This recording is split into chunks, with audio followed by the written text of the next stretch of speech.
Welcome back to the Red Dice Diaries. I'm John and this is Hannah. Hi. And all this month we're going to be looking at the various prompts for RPGaDay 2025. So let's get into it.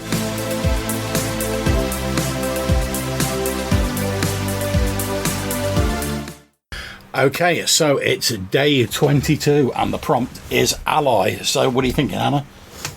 Ally NPCs maybe?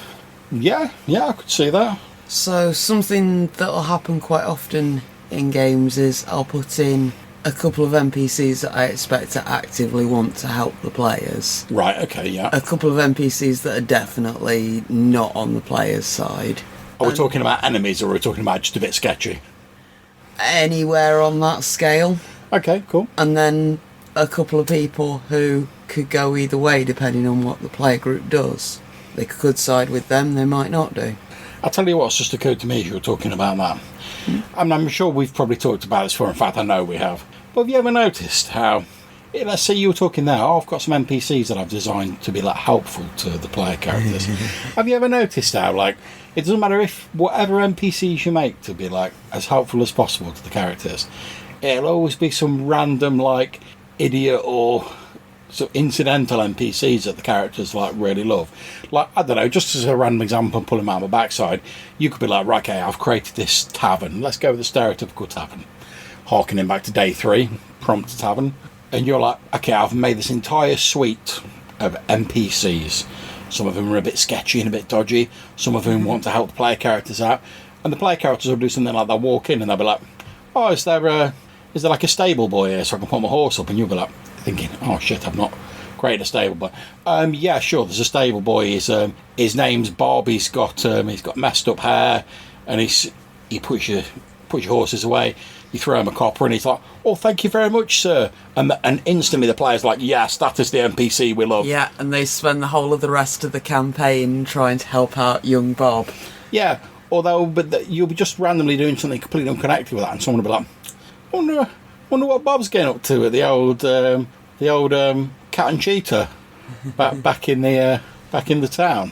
And it never fails to make me laugh because I think it's one of the, again, harkening back to day 21's prompt, unexpected.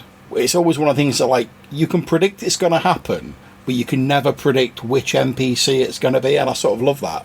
Whereas with my player group, I know exactly which NPC it's going to be. Oh, right, it's going to be the old granny.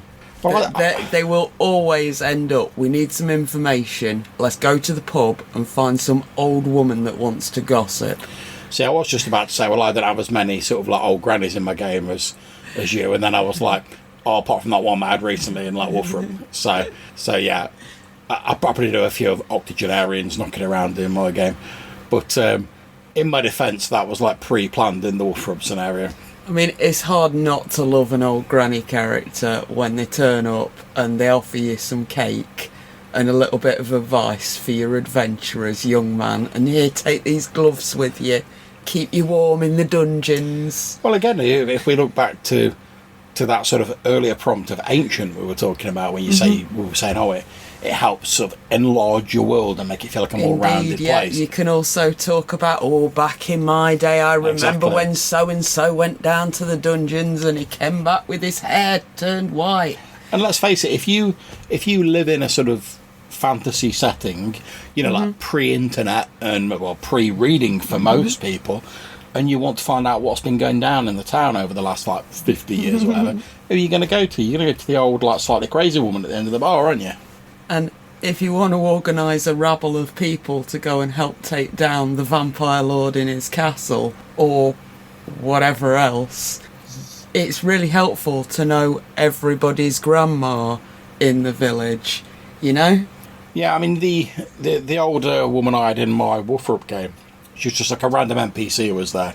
And the whole point of her being there was to, like, reveal that there were some other elves in the area as well as a couple of the player characters. So I portrayed this old woman as she'd, like, heard, like, the voices of the elves, and she was like, oh, their voices were amazing, oh, it was like music and whatever.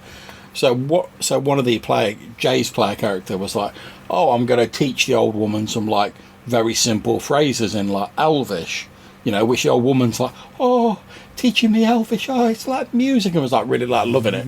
And then a couple of times I've been back to that village, and every time like that old woman sees him, she always says hello in Elvish like he taught her. And I'm like, her accent and her grasp of Elvish is shocking. However, she's obviously trying, and the player always makes the sort of excuse when he's there to like go, oh, I'll teach her a little bit more Elvish, you know, because she seems to like it. And it's had no great impact on the game, but it's just like a lovely little thing that popped up randomly. They've got a bit of information from this woman, so she's become, although she's not like front line sort of helping them out in combat or whatever, she's this useful little sort of sideline ally tucked away. And when they go through this village, if they're like, oh, what's been going on in the village lately, old mother? And she'll be like, oh, well, this has been happening. Oh, you young Master Elf, you come back to see me again. She'll give them like a few tidbits of information.